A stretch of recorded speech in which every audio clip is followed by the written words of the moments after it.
Devon Carter's first real date in 3 years was going better than he'd dared to hope. The wine was good. The conversation flowed. The woman across from him had a smile that made him forget, just for a moment, about the eviction notice sitting on his kitchen counter. Then she lowered her voice, gripped the edge of the table, and whispered 6 words that stopped his heart. "You can leave. I'm a single mom." Before we continue, let me know in the comments, where in the world are you watching from? And if you're enjoying this video, don't forget to hit the subscribe button, give it a like, and share it with someone who'd love this story too. But it wasn't her confession that would change everything that night. It was the man who walked through the restaurant door 30 seconds later, the same man who'd fired Devon that morning and sworn to destroy everything he had left. 3 weeks earlier, Devon Carter stood in the parking lot of Prestige Financial Group's downtown Chicago office, a banker's box tucked under one arm and his 7-year-old daughter's hand gripped tight in the other. The security guard wouldn't even look at him as he waited for his ex-wife to pick up Amora. "Daddy, why did you bring your desk plant home?" Amora asked, pointing at the half-dead succulent poking out of the box. Devon forced a smile. "Just felt like it needed some fresh air, baby girl." He didn't tell her that 2 hours ago, he'd been escorted out of the building by that same security guard. Didn't tell her that his boss, Julian Blackwood, the hedge fund's golden boy VP, had stood in the conference room with his arms crossed and a smirk on his face while HR delivered the news. Termination for cause, they'd said. Misappropriation of client funds. It was a lie. Devon had found the discrepancy in Blackwood's accounts 3 months ago and reported it to compliance. Someone was moving money through shell companies, skimming profits, and covering their tracks. Devon had proof. He'd documented everything. Then suddenly, the evidence pointed back at him. His phone buzzed. A text from his ex-wife, Shanice, running late. 45 minutes. Devon exhaled slowly. 45 minutes standing in a parking lot with a box of his professional life reduced to office supplies and a coffee mug that said "World's okayest dad." "Can we get ice cream while we wait?" Amora looked up at him with those wide brown eyes that could convince him to do just about anything. "Yeah, sweetheart. We can do that." Riverside Cafe, 20 minutes later. The cafe was one of those spots trying too hard to be rustic chic, all exposed brick and Edison bulbs. Devon ordered Amora a scoop of vanilla and himself a black coffee he couldn't really afford but needed desperately. The woman in front of them was digging through her purse, pulling out receipts, old shopping lists, a pack of gum. Her work badge swung from her neck, Riverside Community Clinic, patient advocate. "I'm so sorry," she said to the barista, her voice tight with embarrassment. "I thought I had my wallet." The barista, a kid who couldn't have been more than 19, sighed like this was a personal insult. Devon stepped forward and handed over his card before his brain could remind him about the overdue rent. "I've got it." The woman turned, surprised. She was around his age, early 30s, with natural hair pulled back in a neat bun and the kind of tired eyes that said she understood what it meant to work 3 jobs and still come up short. "You don't have to." "It's just coffee," Devon said. She smiled, small and genuine. "Thank you. Really? I'm Simone." "Devon." Amora tugged his sleeve. "Can I sit at the window, Daddy?" "Go ahead, baby." When Devon turned back, Simone was already writing something on a napkin. "This is my Venmo. I'll pay you back." "You don't need to do that." "I do, actually." She met his eyes with a directness that felt uncommon. "I don't like owing people." There was something in the way she said it, pride mixed with exhaustion, that Devon recognized immediately. She handed him the napkin, grabbed her coffee, and left before he could refuse. He looked down at the napkin. Below her Venmo handle, she'd written, "Thank you for seeing me." 2 days later. Devon's phone buzzed at 6:47 a.m. A Venmo notification, "Simone M. paid you $6. The note attached, "For the coffee. And because I don't quit." He smiled despite himself and sent a message back, "You didn't have to, but I appreciate the hustle." Her response came 30 seconds later, "Same cafe at noon?" Devon stared at the message. He should say no. He had interviews to prep for, apartments to look at, a daughter who needed stability. His life was in free fall. But something about this woman, This stranger who insisted on paying back coffee money made him want to say yes. "I'll be there," he typed. Riverside Cafe, noon. Simone was already waiting when he arrived, 2 coffees on the table. "I got here early and took a guess. Black, right?" Devon sat down, surprised. "Good guess. You look like someone who doesn't have time for complicated orders." They talked for 20 minutes that stretched into 40. She told him about her job at the clinic, about insurance companies that denied coverage for medications people needed to live, about patients who showed up anyway because they had no other options. He told her about his daughter, about co-parenting with an ex-wife who thought he was irresponsible, about working in finance. He didn't tell her he'd just been fired. Didn't mention the eviction notice or the fact that his professional reputation was being systematically destroyed. "You seem stressed," Simone said, watching him over the rim of her cup. Devon laughed, hollow. "That obvious? I work with people in crisis every day. You learn to read it." He appreciated that she didn't push. Didn't ask follow-up questions or try to fix him. Just acknowledged it and moved on. When they stood to leave, she asked, "Same time next week?" "Yeah," Devon said. "I'd like that." 3 weeks of coffee dates later. It became a routine. Every few days, same cafe, same table near the window. They talked about everything except the things that hurt too much to say out loud. Simone never mentioned her personal life beyond work, and Devon kept his growing catastrophe locked down tight. Until one afternoon, standing outside the cafe, Devon took a chance. "Would you want to have dinner sometime?" "Not coffee. Actual dinner."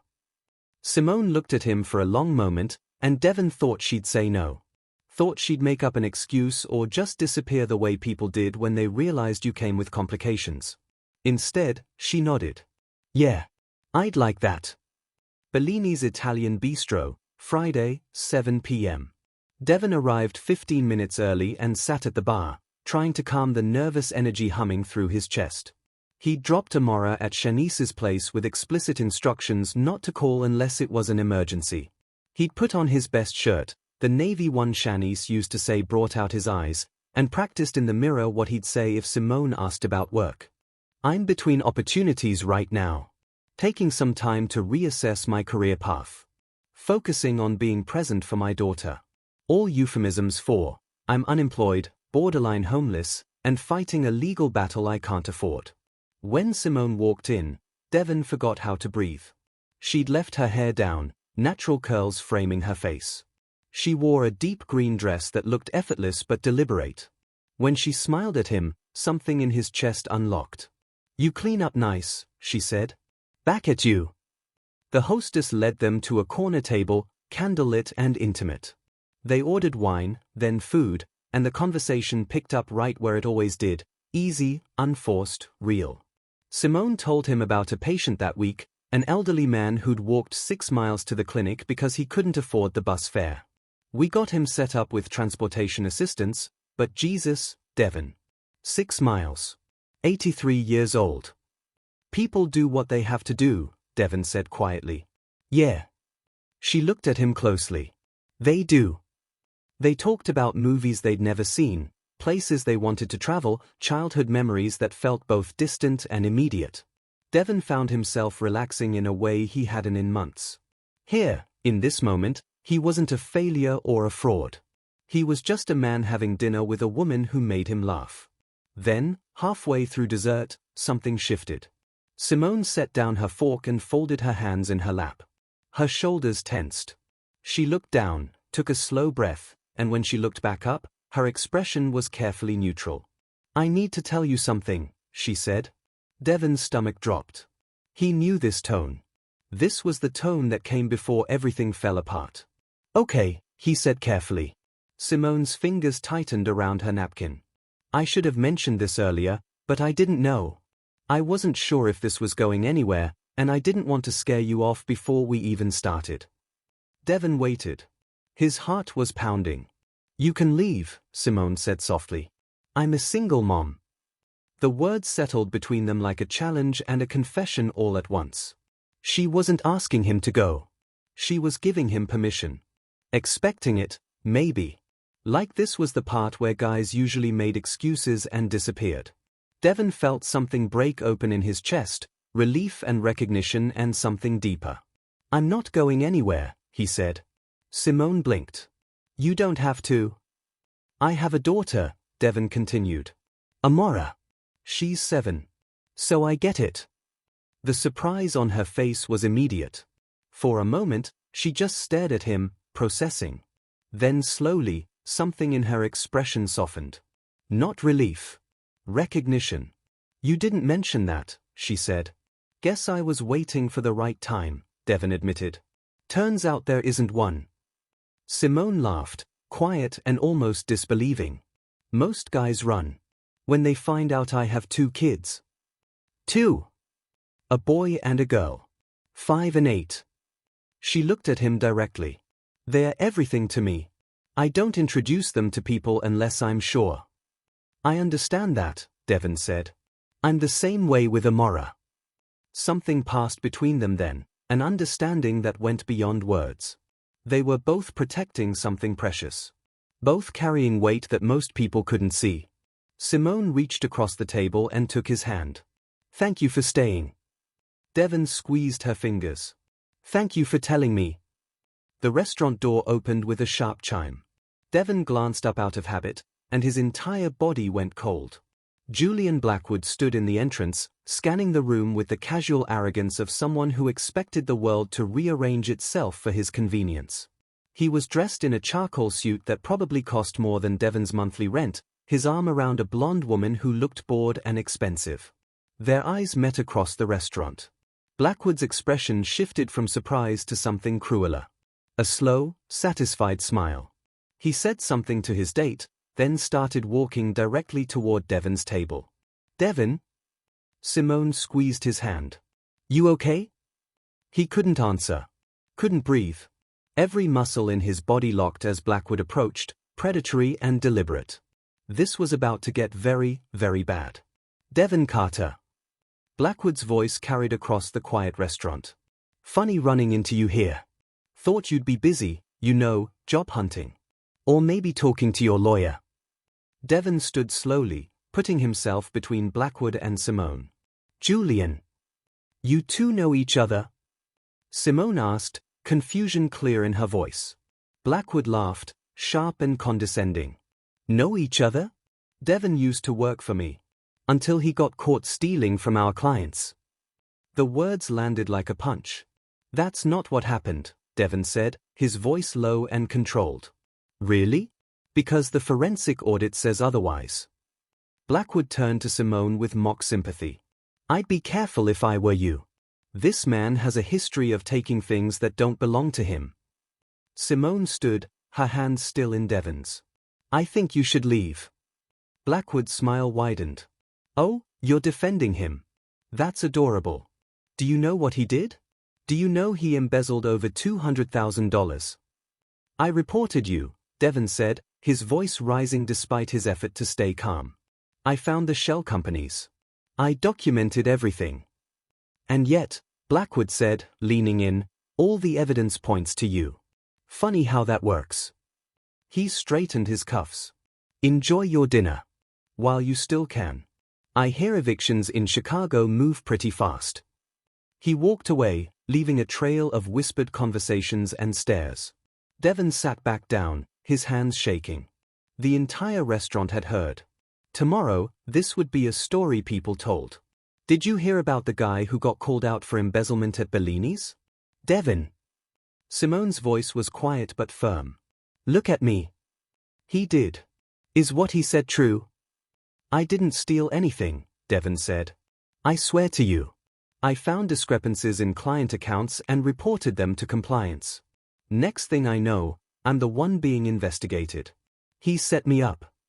Simone studied his face for a long time. Then she nodded. "I believe you."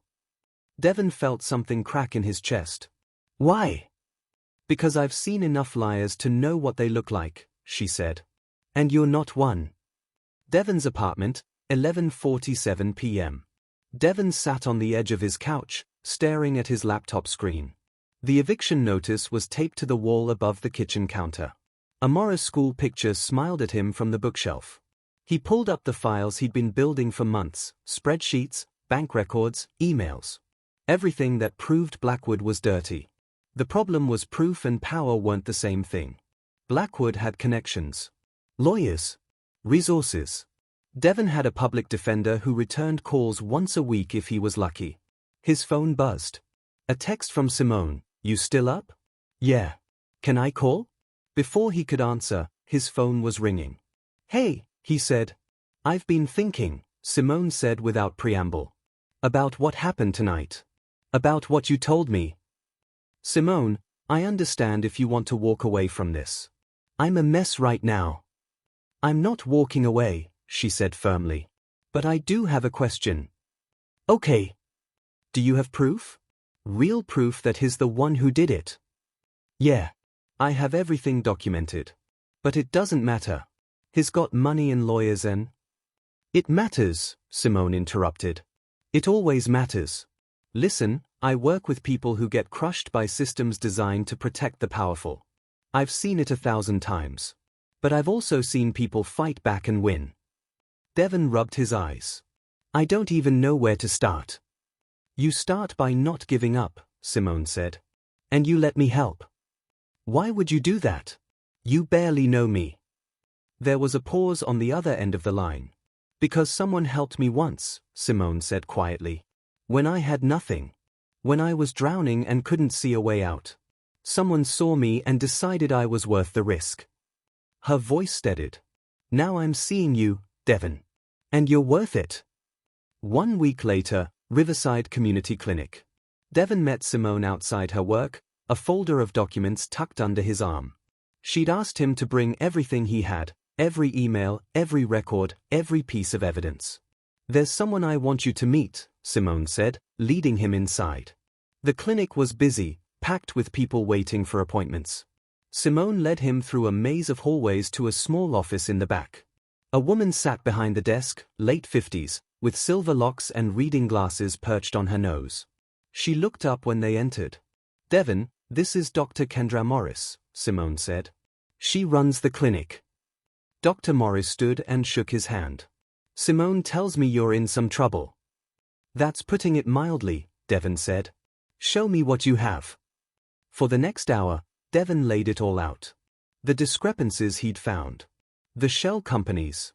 The paper trail that led directly to Julian Blackwood. Dr. Morris listened without interrupting, occasionally making notes. When he finished, she sat back and folded her hands. "This is good work," she said. "Thorough. Detailed. But you know it won't be enough on its own." Devon's heart sank. "I know. However," Dr. Morris continued, "I know someone who might be interested in this." "Who?" Dr. Morris smiled slightly. "My daughter. She's a prosecutor with the U.S. Attorney's Office. Financial Crimes Division." Devon felt his pulse quicken. "You think she'd look at this?" "I think she'd be very interested," Dr. Morris said. "Especially if what you're saying is true, that Blackwood is using his position to move money illegally. That's federal jurisdiction." "Why would you help me?" Devon asked. "You don't know me." Dr. Morris glanced at Simone, then back at Devon. "Simone vouched for you. That's enough for me." 2 weeks later, Federal Building, downtown Chicago. Devon sat in a conference room across from Assistant U.S. Attorney Lisa Morris, Dr. Morris's daughter, and 2 FBI agents. They'd been asking questions for 90 minutes. "Walk me through the timeline again," Lisa said. "From the moment you discovered the first discrepancy." Devon did. For the 4th time. One of the agents, a middle-aged white guy named Patterson, leaned forward. "And you didn't think to contact law enforcement when you first found this?" "I reported it to my company's compliance department," Devon said. "That's protocol." "Protocol that gave Blackwood time to cover his tracks and frame you," Patterson said. "Yeah. I figured that out." Lisa Morris exchanged a look with the agents, then turned back to Devon. "We've been watching Julian Blackwood for 6 months." Devon's head snapped up. "What?" "He's part of a larger investigation," Lisa continued. "Money laundering, securities fraud, wire fraud. We've been building a case, but we needed someone on the inside. Someone with access to the internal records. The words hit Devon like ice water. You're saying I could have been helpful 6 months ago if I'd known to come to you.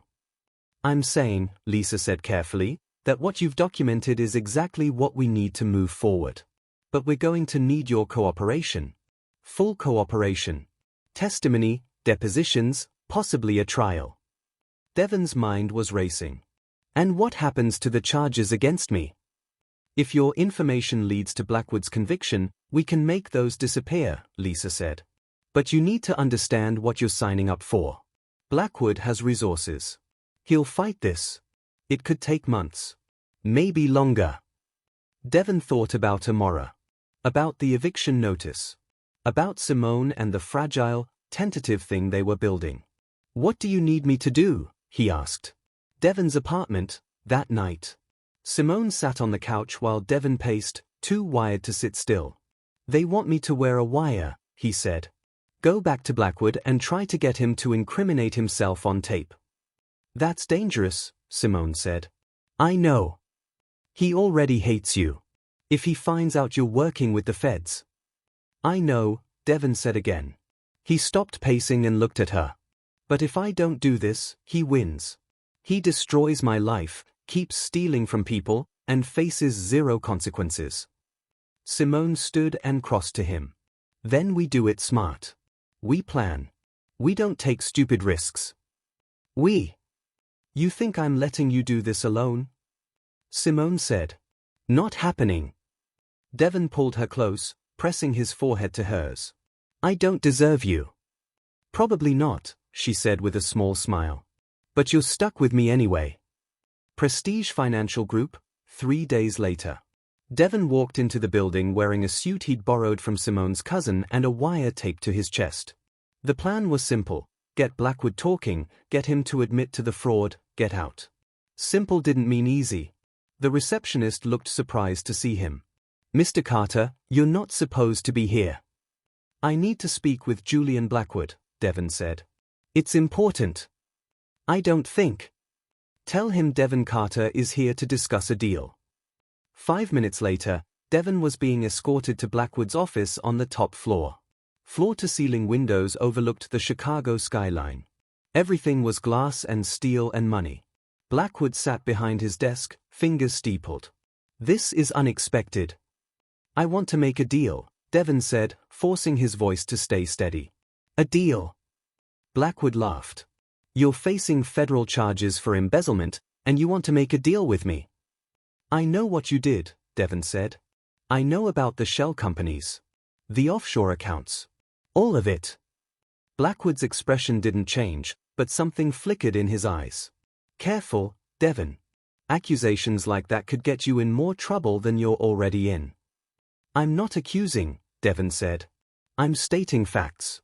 And I'm willing to keep those facts to myself, for a price. Blackwood leaned back in his chair. You're trying to blackmail me. I'm trying to survive, Devon said. You took everything from me. My job. My reputation. I'm about to lose my apartment. All I'm asking for is enough money to start over somewhere else. How much? $50,000. Blackwood laughed. You think you're worth $50,000? I think my silence is. There was a long pause. Devon's heart hammered against his ribs. The wire felt like it was burning against his skin. Then Blackwood smiled, cold and calculating. You're not as stupid as I thought, he said. Fine. 50,000. But you sign an NDA. You disappear. You never mention my name again. Deal. Good. Blackwood opened a drawer and pulled out a checkbook. You know, Devon, I almost feel bad for you. You actually thought you could beat me. You thought being right mattered. He started writing the check. The problem with people like you, Blackwood continued, is you think the world is fair. You think if you work hard and follow the rules, you'll get what you deserve. But that's not how it works. People like me? We make the rules. We decide who wins. Devon said nothing. Just let him talk. I've been doing this for years, Blackwood said. Moving money, covering tracks. And no one has ever touched me. You know why? Because I'm careful. Because I'm smarter than auditors and compliance officers and self-righteous employees who think they're going to be heroes. He tore the check out and held it up. This is your payoff for staying quiet about things you can't prove. Take it and disappear. Devon reached for the check. The office door burst open. FBI agents flooded in, guns drawn. Julian Blackwood, you're under arrest for wire fraud, money laundering, and securities fraud. Blackwood's face went white. He looked at Devon, realization dawning. You? Yeah, Devon said quietly. I did. FBI field office, 2 hours later. Devon sat in a debriefing room, Agent Patterson across from him. You did good, Patterson said. We got everything we needed on tape. What happens now? Blackwood's being processed. He'll make bail, probably, but his assets are frozen. We've got warrants for his bank records, his offshore accounts, everything. This is the beginning of the end for him. Devon exhaled slowly. And the charges against me? Dropped. Officially. You're clear. The relief was so intense Devon thought he might pass out. Patterson stood. You're free to go. We'll be in touch if we need anything else. Devon walked out of the federal building into the cool Chicago evening. His phone buzzed immediately. A text from Simone. How did it go? Devon smiled and called her. It's done, he said when she answered. It's over. Oh, thank God. Her voice was thick with relief. Are you okay? Yeah. I'm good. Really good. Come over, Simone said. The kids are asleep, but I want to see you. Simone's house, 10:30 p.m. Simone opened the door before Devon could knock, pulling him inside and wrapping her arms around him. He held her tight, breathing her in. I was so scared, she whispered against his chest. Me too.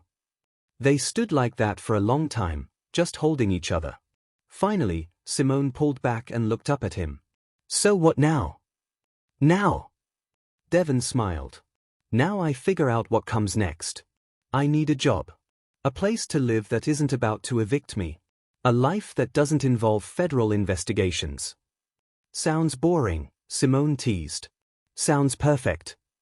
She took his hand and led him to the couch. They sat close, her head on his shoulder. I've been thinking, Simone said. About us. About what this is. Yeah. I want you to meet my kids. For real this time. Not as a friend. As the person I'm seeing. The person I care about. Devon's chest tightened. You sure? I'm sure. She looked up at him. I told you I don't introduce them to people unless I'm certain. I'm certain, Devon. He kissed her forehead. I'd like that. And, Simone continued, my landlord owns the building next door. 2-bedroom units. I could ask if anything's available. Devon pulled back slightly. You want me to live next door? I want you close, Simone said simply. Close enough that we can figure out what this is without rushing. Close enough that our kids can get to know each other. Close enough that when things get hard, and they will, we're not doing it alone. Devon looked at this woman, this incredible, complicated, beautiful woman who'd seen him at his worst and stayed anyway. That sounds like a plan, he said. Lincoln Park, Saturday morning. Devon pushed Amora on the swing while Simone's son, Caleb, climbed on the jungle gym nearby. Simone sat on a bench with her daughter, Maya, braiding her hair. The morning was cool and bright, the kind of Chicago spring day that felt like a promise. Julian Blackwood had been convicted 3 weeks ago. 15 years, federal prison. The news had run stories about the hedge fund executive who'd stolen millions from clients. Devon's name appeared in exactly one article, listed as a cooperating witness. He'd gotten a new job, compliance officer at a mid-sized firm that actually valued integrity. The pay was decent. The hours were manageable. He'd moved into the apartment next to Simone's. Their kids had become inseparable. Amora hopped off the swing and ran to where Maya was sitting. Can you braid my hair too? Simone smiled. Come here, baby. Devon walked over and sat beside her on the bench, watching all 3 kids play together. You okay? Simone asked. Yeah, Devon said. I really am. She leaned her head on his shoulder. Good. Because I'm not letting you go anywhere. Devon laced his fingers through hers. Good. Because I'm not leaving. He thought about that first date, about the moment she'd given him permission to walk away. He thought about all the times in the past 6 months when leaving would have been easier. But easier wasn't better. Easier wasn't real. This messy, complicated, beautiful thing they were building, this was real. And real was worth fighting for. Daddy! Amora called from the swings. Come push me again. Coming, baby girl. Devon stood, squeezed Simone's hand once more, and jogged back to the playground. Behind him, he heard Simone laughing at something Maya said. This was what family looked like. Not perfect. Not easy. Just people showing up for each other, day after day, even when, especially when, it was hard. And Devon Carter had never been more grateful to have stayed. Sometimes the people who've been knocked down the hardest are the ones who understand what it really means to stand back up. Real strength isn't about never falling, it's about getting up anyway, asking for help when you need it, and refusing to let the cruelty of others define who you are. Love isn't found in perfection. It's built in the mess, in the honesty, in the choice to stay when leaving would be easier. And justice? Justice doesn't always come fast. But when you stand up for what's right, when you refuse to be silenced, when you fight not just for yourself but for everyone the system has failed, that's when change happens. Your story isn't over just because someone powerful says it is. Sometimes, the best revenge is building a life so good that their opinion stops mattering. If this story resonated with you, if you believe in second chances and standing up to bullies, hit that subscribe button. There are more stories like this, stories about real people fighting real battles and winning. You don't want to miss what comes next.